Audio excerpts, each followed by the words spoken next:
नमस्कार, मी प्रवीण पाटील. आपण पाहतात लाईव्ह ट्रेन न्यूज. जळगाव जिल्ह्यामध्ये असलेले छोटे मोठे तलाव असतील, या ठिकाणी जे शेतकरी असतील किंवा मासेमारी करणाऱ्या व्यवसायावर अवलंबून असणारे व्यावसायिक असतील, यांच्यावर पुन्हा एकदा संकट ओढवल्याचं पाहायला मिळत आहे. आता आपण आहोत जळगाव शहराजवळील जे मनियारखेडा शिवारातील हा जो एक तलाव आहे, मनियारखेडा तलाव. या तलावच्या परिसरात काल या ठिकाणी अनेक मासे मृत आढळल्याचा प्रकार समोर आला होता. अनेक वर्षापासून प्रलंबित असलेला हा प्रश्न आहे. या ठिकाणी नेमक्या काय समस्या भेडसावत आहेत या संदर्भात बोलण्यासाठी आता आपल्या सोबत या ठिकाणी व्यवसाय करणारे बाळासाहेब सेंदाणी आहेत. आपण त्यांच्याशी संवाद साधणार आहोत. बाळासाहेब, काय सांगाल, नेमकं काय आपल्या समस्या आहेत? मनियारखेडा तलावावरती माझी सहकार कायद्याअंतर्गत नोंदणीकृत संस्था आहे आणि त्या नोंदणीकृत संस्थेच्या माध्यमातून शासनाला 13,000 ते 15,000 असा महसूल भरला जातो. पण ते महसूल भरण्याचा आम्हाला काही उपयोग होत नाही, योजनेचा लाभ मिळत नाही. आणि ह्या 102 हेक्टरचा तलाव आहे. या 102 हेक्टरच्या तलावामध्ये MIDC मधून 16 फॅक्टऱ्यांचं जे केमिकल पाणी येतं, तर ते 2018 पासून माझ्या तक्रारी आहेत. परंतु त्याच्याकडे दुर्लक्ष शासनाचं केलं जातं. फिशरी डिपार्टमेंट, मत्स्य विभागाचं दुर्लक्ष केलं जातं. याच्यावरती उपाययोजना काही होत नाही. परंतु ज्या 16 फॅक्टरी आहेत, तर त्या 16 फॅक्टऱ्यांकडे मी त्या अधिकाऱ्यांकडे जातो, प्रदूषण मंडळाकडे जातो किंवा नगरपालिकेकडे जातो किंवा MIDC वाल्यांकडे जातो. तर त्यांचं म्हणणं आहे की बा आमचं हे काम नाही आहे, हे काम तुमचं आहे, तलाव तुमचा आहे, तलाव हा माझा नाही आहे, हा शासनाचाच आहे. पण शासनाच्या जबाबदारीवर मी तो घेतलेला आहे. शासन आमच्याकडून महसूल वसूल करतो. तर ह्या तलावावरती कमीत कमी 30 ते 40 महिलासह, पुरुषांसह 30 ते 40 लोकांना स्वयंरोजगार आम्ही या संस्थेच्या माध्यमातून देतो.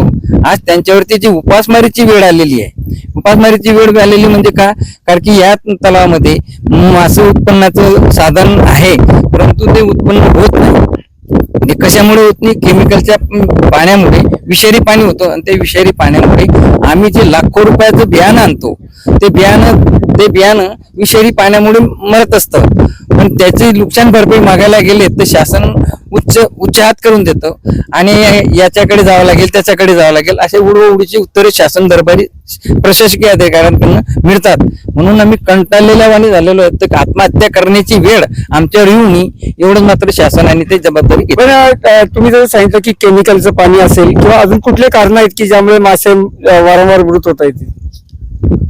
कारण म्हणजे प्लास्टिक, आपला जे MIDCतून जे 16 कंपन्यांचं जे केमिकल पाणी येतं, त्या केमिकल पाण्यामुळे विषारी पाणी तयार होतं आणि त्या विषारी पाण्यामुळे माशांना त्या प्लास्टिकच्या झीनमुळे, कल्ल्यांमध्ये ते अटकल्यामुळे त्यांना ऑक्सिजन घ्यायला तकलीफ होते. म्हणून मृत्युमुखी मासे पडतात. दरवर्षी 8 ते 10 लाखाचे आमचे नुकसान दरवर्षी होत आहे. आता काल जे मासे मृत झाले, किती नुकसान झाले? म्हणजे 10 क्विंटल मासा मिळालेला आहे.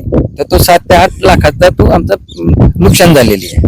या घटनेनंतर प्रशासनाच्या कोणी अधिकाऱ्यांनी भेटी दिल्या होत्या का? काय समस्या जाणून घेतली? मग प्रशासकीय अधिकारी म्हणून कलेक्टर साहेबांना जेव्हा फोन लावला, तर कलेक्टर साहेबांनी ते यंत्रणा राबवली.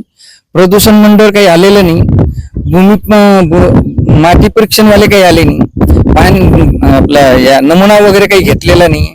परंतु आता ते सांगतात पेपरच्या माध्यमातून की बा आम्ही नमुने घेतलेले, आम्ही जाऊन आलो. पण इथं फिशरी डिपार्टमेंटचे अधिकारी येऊन गेले, त्यांनी पंचनामा केला. हे दरवर्षी पंचनामा होतो, तहसीलदार पंचनामा करून जातो, मंडल अधिकारी पंचनामा करून जातात, परंतु त्याचा फायदा संस्थेला काही मिळत नाही. आणि आमचे जे 30-40 लोक, 50 कर्मचारी आहेत, त्यांच्यावर उपासमारीची वेळ येते. तर हे होते बाळासाहेब सेंदाणे, ज्यांनी सांगितलं की या ठिकाणी आता जे मत्स्य विभागाचे संबंधित जे अधिकारी आहेत, त्यांनी पंचनामा केलाय. दरवेळी नुकसान झाल्यानंतर सरकारकडून केवळ पंचनामाच केला जातो, मात्र ठोस असा उपाययोजना केली जात नाही. मग आम्ही प्रदूषण नियामक मंडळ असेल किंवा MIDC असेल यांच्यापर्यंत आम्ही तक्रारी केल्या. 2018 पासून आमच्या या तक्रारी सुरू आहेत, मात्र अद्याप यावर कुठलाही ठोस अशी उपाययोजना केली नाहीये. जळगाव जिल्ह्याचा किंवा शहराचा विचार केला तर एकीकडे रोजगार नसताना जे रोजगार आहेत ते कुठेतरी टिकले पाहिजे आणि ते टिकण्यासाठी प्रशासनाने कुठेतरी आता ठोस पावले उचलले पाहिजे अशी अपेक्षा बाळासाहेब सेंदाने यांनी लाईव्ह ट्रेनशी बोलताना व्यक्त केली आहे. Praveen Patil, live train news, Manyarkheda तलाव.